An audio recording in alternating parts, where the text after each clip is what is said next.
નમસ્કાર. ધોરણ 11 સામાન્ય પ્રવાહ અને વિજ્ઞાન પ્રવાહના વિદ્યાર્થીઓ,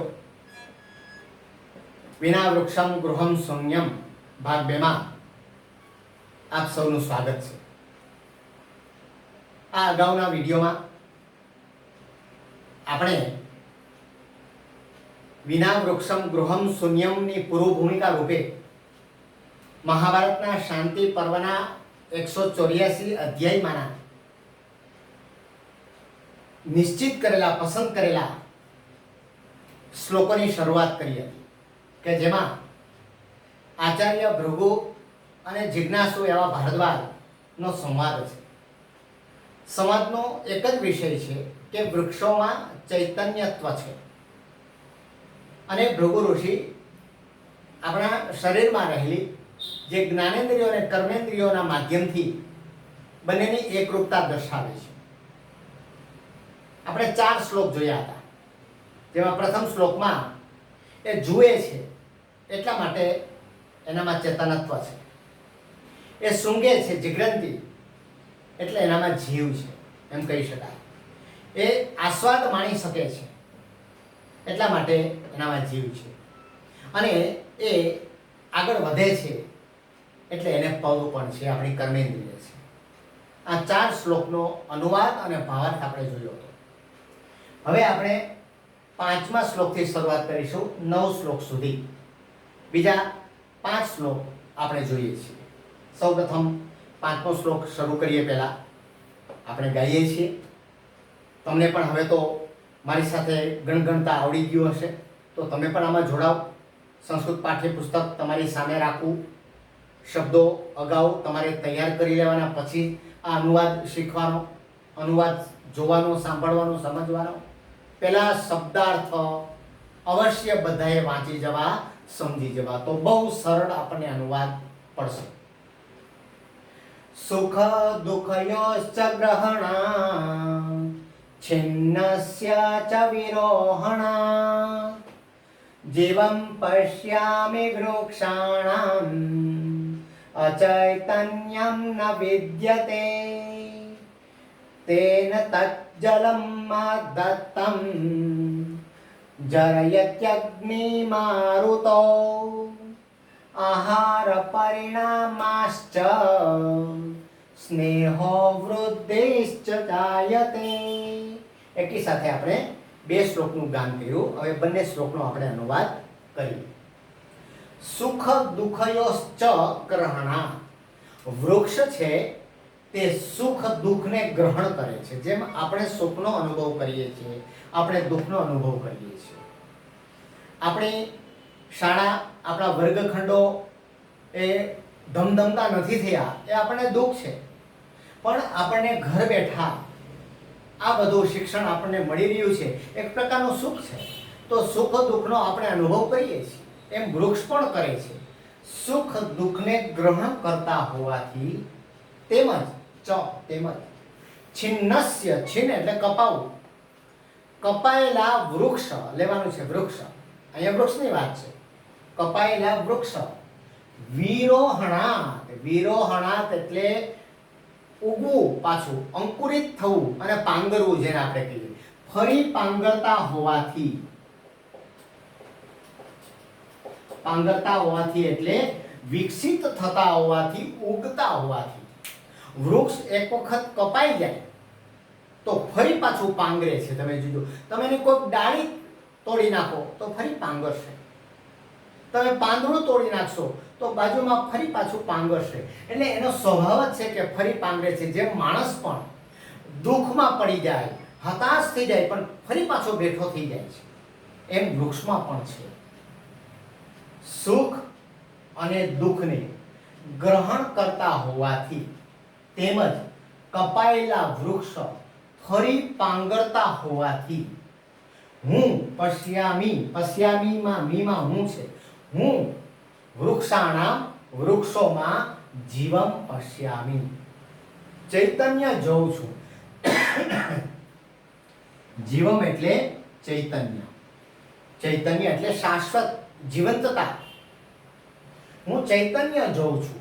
આગળ કહે છે અચૈતન્યમ ન વિદ્યતે, મને અચેતનપણું દેખાતું નથી. એમાં ક્યાંય અચેતનપણું જળતા નથી વૃક્ષમાં. ફરીવાર, સુખ દુઃખયો ચ ગ્રહણા, સુખ અને દુઃખને ગ્રહણ કરતા હોવાથી, ચ તેમજ છિન્નસ્ય કપાયેલા વૃક્ષ વિરોહણા, ફરી પાંગળતા હોવાથી, ફરી અંકુરિત થતા હોવાથી, હું વૃક્ષોમાં ચૈતન્ય જોઉં છું. જીવમ પશ્યામિ, ચૈતન્ય જોઉં છું, તેમાં અચૈતન્ય દેખાતું નથી. અચૈતન્ય ન વિદ્યતે, તેમાં અચૈતન્ય હોતું નથી, એમાં જડતા હોતી નથી. સરળ છે. એક વખત સીધો અનુવાદ કરીશ. સુખ અને દુઃખને ગ્રહણ કરતા હોવાથી તેમજ કપાયેલા વૃક્ષ ફરી પાંગરતા હોવાથી હું વૃક્ષોમાં ચૈતન્ય જોઉં છું, એમાં અચૈતન્ય દેખાતું નથી. ત્યાર પછી છઠ્ઠો, તેન તત જલમ આદત્તમ, અહીંથી શરૂઆત કરવાની. તેના વડે, આદત્તમ એટલે પીધેલું. શું? તો કે જલમ. તેના વડે પીધેલું તત જલમ, તે પાણીને જરયતી પચાવે છે. જરયતી એટલે પચાવે છે. કોણ? અગ્નિ મારુતો. અગ્નિ એટલે અગ્નિ અને મારુત એટલે પવન. અગ્નિ અને પવન સૂકવે છે એટલે કે પચાવે છે. આમ તો જો ફરી એકવાર હવે સમજાઈ જશે. તેના વડે પીધેલું પાણી. કોના વડે પાણી પીવે છે વૃક્ષ? યાદ છે? હા, પગ વડે, મૂળિયા વડે. એટલે તે પગ વડે પીધેલું, અહીંયા લેવાનું આદત્તમ, પીધેલું તત જલમ, તે પાણીને અગ્નિ અને પવન પચાવે છે. હવે આપણે જે છે, જે કંઈ ખોરાક લઈએ છીએ એ કોણ પચાવે છે? એ પણ અગ્નિ જ પચાવે છે. જેને શું કહીએ છીએ આપણે? જઠરાગ્નિ કહીએ છીએ. એમ અહીંયા પણ જે પાણી પીવે છે એ પવન આવે છે તો સુકાય છે પાણી. અગ્નિ તાપ, સૂર્યનો તાપ પડે છે એટલે સુકાય છે, એટલે પચાવે છે. સુકાય છે એટલે પાણીને પચાવે છે. અને એ પાણીને પચાવે છે અગ્નિ અને પવન, એને કારણે જ વૃક્ષનો એ સંવર્ધન થાય છે. વૃક્ષ વધતું જાય છે, ફૂલતું જાય છે, ફાલતું જાય છે. ફરીથી, તેનો, તે પગ વડે, આપણે લઈએ એટલે સમજાય જાય, કંઈ ભૂલ ન પડે. તેનો, તે પગ વડે, આદત્તમ, આદત્તમ એટલે લીધેલું, પણ એને શું લેવાનું છે? પીધેલું. તે પગ વડે પીધેલું તે પાણીને અગ્નિ અને પવન જરયતી પચાવે છે. આહાર પરિણામાત, આહારનું પરિણામ મળવાથી, આહારના પરિણામથી, જો આહાર એનો કયો છે? અગ્નિ. અને એ આહારનો જે અગ્નિ છે એ પચાવે છે કોણ? તો કે અગ્નિ અને પવન. એનો ખોરાક પાણી છે. એટલે આહારનું એને પરિણામ મળે છે, ફળ મળે છે. એને કારણે જો મેં અગાઉ પણ કહી દીધું કે સ્નેહ અને વૃદ્ધિ જાયતે, સ્નેહ અને વૃદ્ધિ થાય છે. સ્નેહનો અર્થ શું અહીંયા લેવાનો છે? પ્રેમ નહીં, પણ સ્નિગ્ધતા. એનામાં રહેલી જે લીલાશ છે, કુમાસતા છે, એ અહીંયા તમને જોવા મળશે વૃક્ષમાં. ક્યારે? એને પાણી મળે ત્યારે. અને પાણી મળે એટલું જ નહીં, પણ પાણી મળ્યા પછી એ પચવું જોઈએ અગ્નિ અને પવન દ્વારા. આપણે જોઈએ છે કોઈ કુંડમાં સતત પાણી તમે પાયા કરશો તો શું થશે? તો એ કુમળાઈ જશે. બરાબર છે? નબળું પડી જશે એ વૃક્ષ કે છોડ. એને સાથે સાથે શું મળવું જોઈએ? હવા પણ મળવી જોઈએ, અને સાથે સાથે સૂર્યનો પ્રકાશ પણ મળવો જોઈએ. એટલે આહારના પરિણામથી, આહારના પરિણામથી તેનામાં સ્નિગ્ધતા અને વૃદ્ધિ થાય છે. ફરીથી, તે પગ વડે પીધેલું તત જલમ, તે પાણીને અગ્નિ અને પવન પચાવે છે. આહારના પરિણામથી એનામાં સ્નેહ અને વૃદ્ધિ થાય છે. સીધો અનુવાદ એક વખત કરું છું. તે પગ વડે પીધેલા તે પાણીને અગ્નિ અને પવન એટલે કે વાયુ પચાવે છે. આહારના પરિણામથી એનામાં સ્નેહ અને વૃદ્ધિ થાય છે. ત્યાર પછીનો એ 7મો એ શ્લોક. એતેષાં સર્વવૃક્ષાણાં ઉચ્છેદં નાતુ કારયેત સંવર્ધને વિશેષેણ પ્રયતેત યતન્દ્રિતા. એતેષાં આટલું બધો વૃક્ષ જો જીવંત હોય, એનામાં ચૈતન્યત્વ હોય, તો શું કહે છે અહીંયા ભૃગુ ઋષિ કે આ એતેષાં એટલે આ સર્વ વૃક્ષાણામ બધા વૃક્ષોનો ઉચ્છેદમ ન તું કાર્ય, તેને કાપવા જોઈએ નહીં, એનો વિનાશ કરવો જોઈએ. ઉચ્છેદમ એટલે કાપવા અને ન તું કાર્ય એટલે ન કરવા જોઈએ, એની કાપણી ન કરવી જોઈએ. એનો અર્થ શું? એનો વિનાશ કરવો જોઈએ નહીં. આ એતેષામ એટલે આ બધા વૃક્ષોનો વિનાશ ન કરવો જોઈએ. ન કાર્યે, ઉચ્છેદમ એટલે વિનાશ ન કરવો જોઈએ. સંવર્ધને વિશેષેણ પ્રયતેત હિ, હિ એટલે ખરેખર. અતંદ્રિત, અતંદ્રિત એટલે જાગૃત રહીને, એલર્ટ રહીને, ખરેખર જાગૃત રહીને સંવર્ધને ઉછેર કરવામાં વિશેષ રીતે, વિશેષ રીતે પ્રયતેત પ્રયત્ન કરવો જોઈએ. ખાસ પ્રયત્ન કરવો જોઈએ, સમય લઈને પ્રયત્ન કરવો જોઈએ. પહેલી વસ્તુ તો શું કીધી આપણને સંદેશ મળ્યો કે વૃક્ષને કાપવા ન જોઈએ, ક્યાં વિનાશ ન કરવો જોઈએ. બીજું શું કીધું છે કે એના ઉછેર માટે કોઈ વાવેતર કરે છે. આપણે દર વર્ષે વિદ્યાર્થીઓ પુષ્કળ પ્રમાણમાં વૃક્ષોનું વાવેતર કરે છે, કિંતુ એ વૃક્ષોમાંથી કેટલાનો ઉછેર થયો એ પછીના વર્ષે કોઈ ગણતરી લેવામાં આવતું નથી. જો એ ગણતરી કરવામાં આવે તો ખ્યાલ આવે કે એમાંથી કેટલા વૃક્ષોનું વાવેતર થયું. ઘણી બધી શાળાઓ, ઘણા બધા વિદ્યાર્થીઓ આના માટેના સઘન પ્રયાસો કરતા હોય છે. ફરી એક વખત, આ બધા વૃક્ષોનો વિનાશ કરવો ન જોઈએ. અહીંથી લેવાનું છે હિ ખરેખર અતંદ્રિત એટલે જાગૃત રહીને, ખરેખર જાગૃત રહીને ઉછેર કરવામાં વિશેષેણ વિશેષ પ્રયતેત પ્રયત્ન કરવો જોઈએ. અનુવાદ એક વખત સીધો જ. આ બધા વૃક્ષોનો વિનાશ કરવો ન જોઈએ. ખરેખર સમજદાર વ્યક્તિએ, ખરેખર જાગૃત વ્યક્તિએ જાગૃત રહીને, અતંદ્રિત એટલે જાગૃત રહીને ઉછેર કરવામાં વિશેષ પ્રયત્ન કરવો જોઈએ. ત્યાર પછીનો 8મો શ્લોક. યથા વૃક્ષ તથા પુત્ર સદા શ્રેયસ્કરો ઉભૌ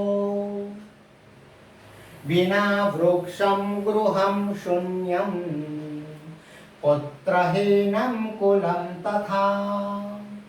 શું અત્યંત સરળ આપણું જે શીર્ષક છે એ શીર્ષક અહીંયા આવે છે વિના વૃક્ષમ ગૃહમ શૂન્યમ.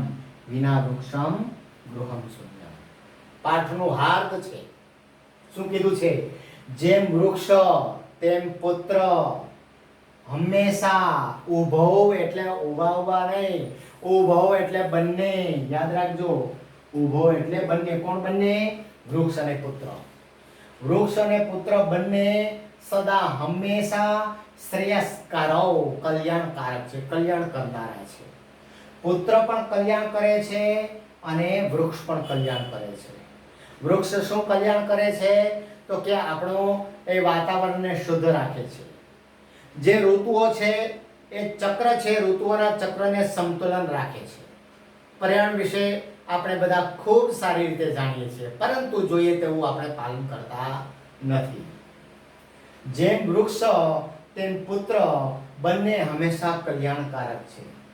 વિના વૃક્ષમ ગૃહમ શૂન્યમ.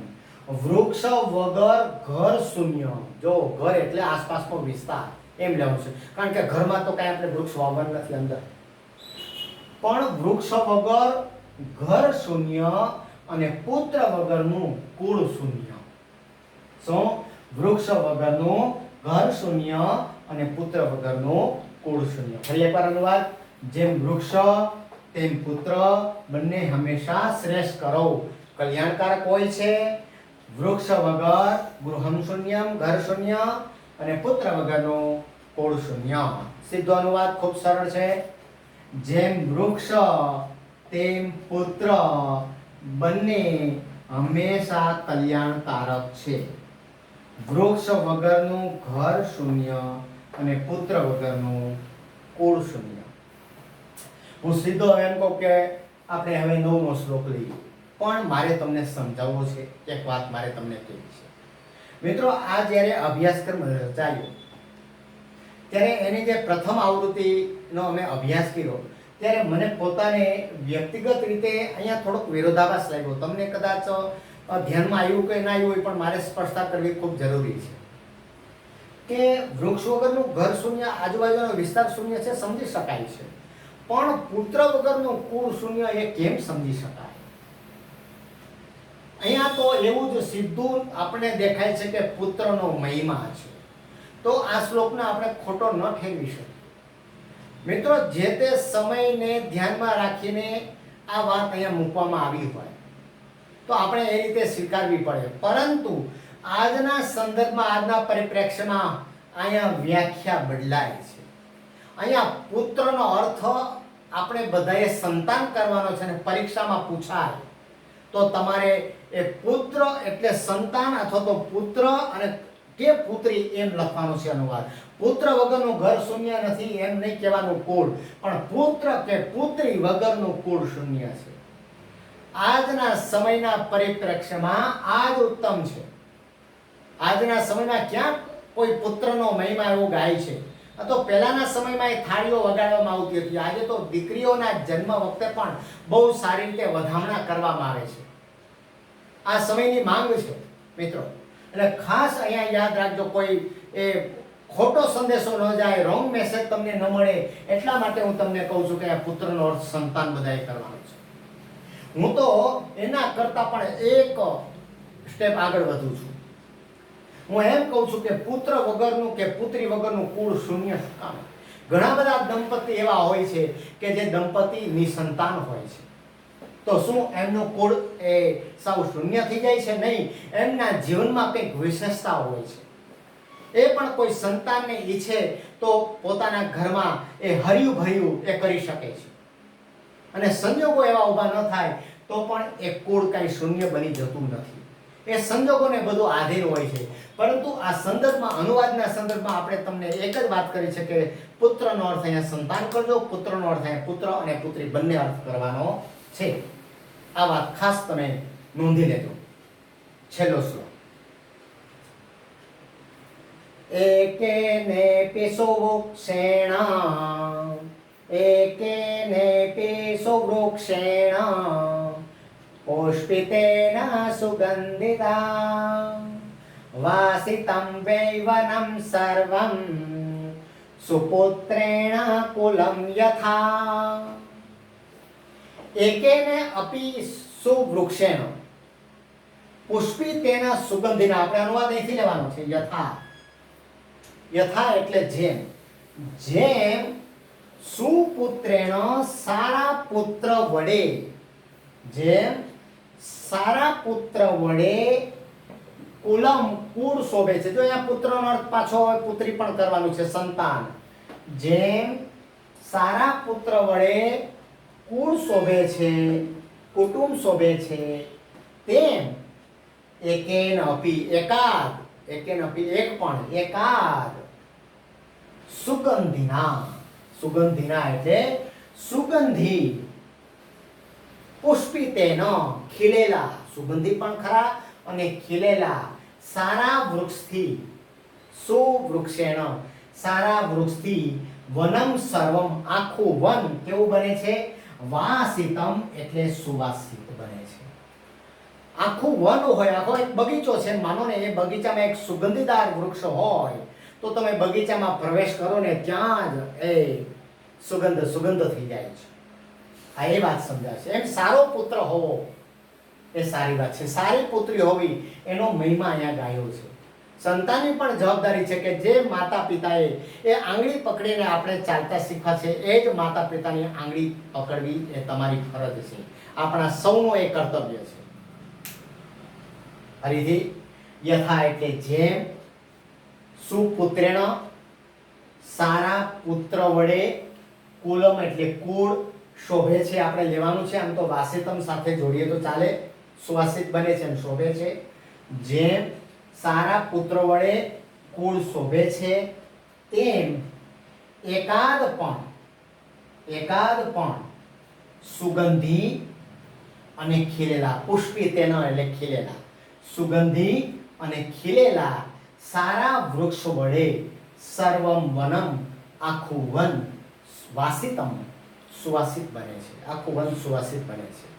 આ શ્લોક મેં અગાઉ પણ તમને કીધો હતો કે 1 થી 8 શ્લોક છે તે શાંતિ પર્વમાંથી લીધા છે, જ્યારે 9મો શ્લોક એ સ્વતંત્ર રીતે એક સુભાષિત સ્વરૂપે મૂક્યો છે કે આ ઉપસાહ રૂપે આને કહી શકાય.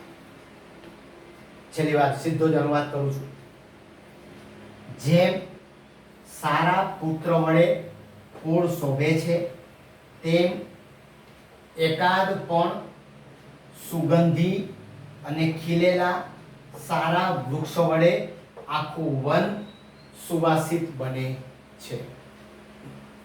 અહીંયા આપણે જે વિના વૃક્ષમ ગૃહમ શૂન્યમ નો જે ભાગ 2 છે એને આપણે અહીંયા પૂરો કરીએ છીએ. એ દરેક પાઠના પ્રશ્નો, સંદર્ભ, સમજૂતી, અગત્યની વિવરણાત્મક નોંધ આ બધું તમે જોઈ લેજો. અગાઉ પણ મેં કહ્યું હતું તમને કે આ બધા જ શ્લોકનો અનુવાદ તમે લખતા રહેજો. હું એટલું નિરાતે આનો અનુવાદ કરું છું કે તમે લખતા રહેજો. સાથે સાથે નોટમાં આ બધો અનુવાદ હું જે બોલું છું એ પ્રમાણે, કારણ કે તમારી પાસે કોઈ સંદર્ભ સાહિત્ય હશે આનો અનુવાદ જ્યાંથી તમને મળે છે તે એનું બહુ મહત્વ નહીં રાખતા, એટલા માટે કે આપણે અહીંયા જે શીખીએ છીએ એ જ પ્રકારે જો અનુવાદ તમે લખશો તો તમને વાર્ષિક પરીક્ષા સુધી આનો અનુવાદ તમને ક્યારેય ભૂલાશે, હંમેશા તમને યાદ આવશે.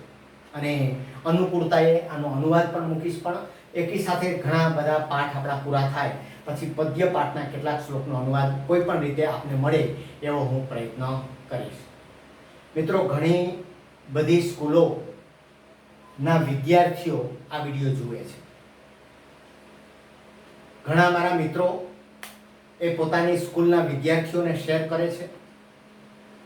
આ વિડીયો જે કોઈ જોતા હોય વિદ્યાર્થી કે શિક્ષક, એને મારી વિનંતી છે કે આ સ્થિતિમાં આપણા સૌનું કર્તવ્ય બને છે કે આપણે આ માધ્યમથી, ઈ ક્લાસના માધ્યમથી આપણે જે શીખી રહ્યા છીએ એ ઘણા બધા વિદ્યાર્થીઓ સુધી પહોંચે.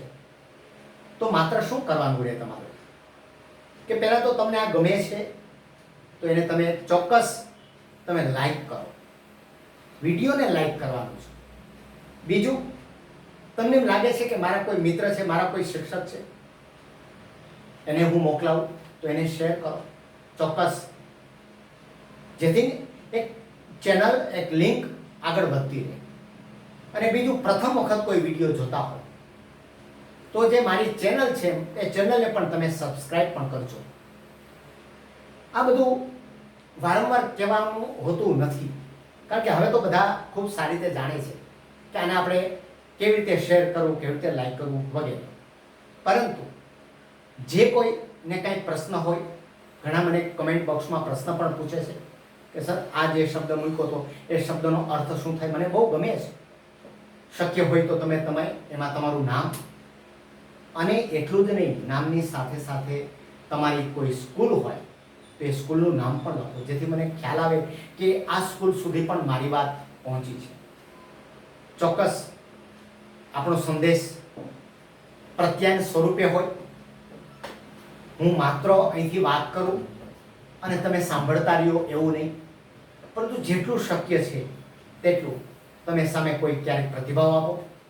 તમને કોઈ મુશ્કેલી હોય તો મેં અગાઉના વિડીયોમાં પણ એક નંબર આપેલો હતો મારો 94 262 25 882. આ નંબર ઉપર મને વોટ્સએપમાં મેસેજ કરો, સંદેશ મોકલો. તમે ક્યારેક ફોન પણ કરી શકો. તમારી કોઈ મુશ્કેલી હોય તો, તમારા વાલીને પણ કોઈ પણ પ્રકારની મુશ્કેલી હોય તો અમે એના માટે બેઠા છીએ. અમે એનું સમાધાન કરીશું કે કયા પ્રકારની મુશ્કેલી પડે છે. ઘણી બધી મુશ્કેલીઓ છે, અમે સમજી શકીએ છીએ, પરંતુ આનો વિકલ્પ આપણી પાસે હાલ પૂરતો કોઈ નથી. પણ બહુ ટૂંક સમયમાં જ આ બધા વિકલ્પો ખુલ્લા થશે. મિત્રો, એક આપને એ પણ જણાવી દઉં, આપને એક આશ્વાસન આપવાનું રહે કે બહુ ટૂંક સમયમાં જ આપણો અભ્યાસક્રમમાં થોડો ફેરફાર થશે. 20% થી 25% સુધી અભ્યાસક્રમ ઓછો થશે એવી પૂરેપૂરી સંભાવના છે. પરંતુ જ્યાં સુધી સત્તાવાર આપણને જાણ ન થાય ત્યાં સુધી આપણે એક પછી એક પાઠ આગળ ચલાવતા રહીશું અને આપણે બધા મળતા રહીશું. ખૂબ આનંદ આવે છે આપને મળીને. ફરીવાર મળીશું. ત્યાં સુધી આપ સૌને નમસ્કાર.